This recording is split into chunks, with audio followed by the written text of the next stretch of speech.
What project around your house or in your business have you been putting off? Why? Why do you put it off?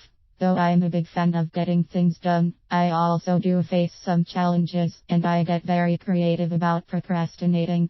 Whenever there is a software update, I let out an audible ugh. I wonder what is going to be different and how long will it take me to get up to speed with the new system. That challenge may never go away. For over a year, I had a water pressure problem in my house. Some days taking a shower could be a challenge, and I had to run around just to get wet. Sorry for that image in your head.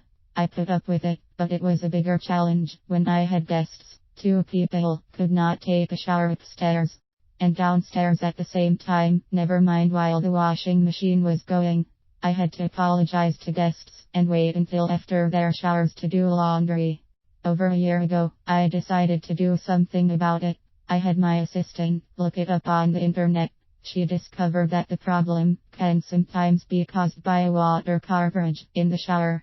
It requires a simple part that costs less than zero.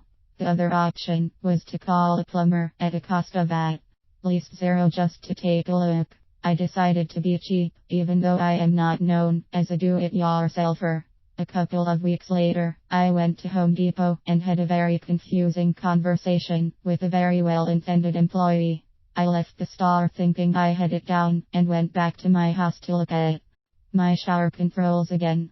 After unsuccessfully trying to take the cover off for quite some time, I just started scratching my head. It was crazy, but I was going on another trip that week, so I figured I would take care of it when I got back. Well intended, but that did not happen. I just kept putting it off and justifying why I did so. Though I was frustrated, especially when guests visited, I never figured it out. Sitting down and fixing it would have involved both focus and frustration. In my head, getting it taken care of was a wolf. It was just something I did not want to deal with. I travel a lot and never made the time to get it fixed. I also did not know any plumbers in Las Vegas. The wolf grew bigger and I felt more frustration. What are your wolves? I avoided my wolf for over a year. That is very simple to justify when you are single and travel regularly. When my girlfriend and some of her friends visited in December, however, we had 4 people in my house trying to shower. It was embarrassing. Although it reflected poorly on me, I felt worse. That the challenging situation also reflected on her. Enough was enough. I had to make a change. That would not happen again.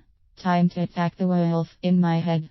I knew that doing it myself was not a viable option, at least not a good one.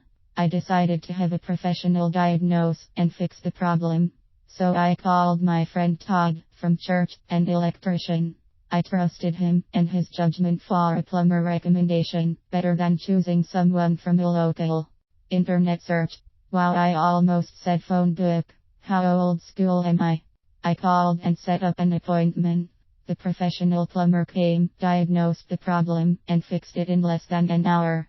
It was not the shower cartridge at all. He changed out a pressure valve in minutes, and my total cost was $99.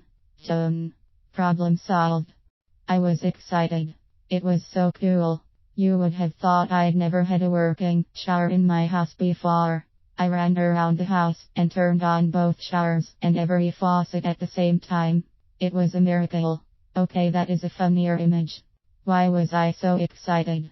Because I had made the wolf so big. My excitement turned to laughter when I realized how silly I had been for waiting so long to do this, well over a year. I was embarrassed about the situation with my house guests. I'm more embarrassed to tell you the story. I just hope it helps you.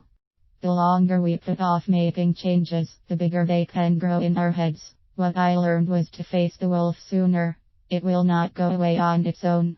Once we face the wolf and commit to moving forward, we will usually discover it is actually only a sheep. It is not that bad. What are you making into a wolf?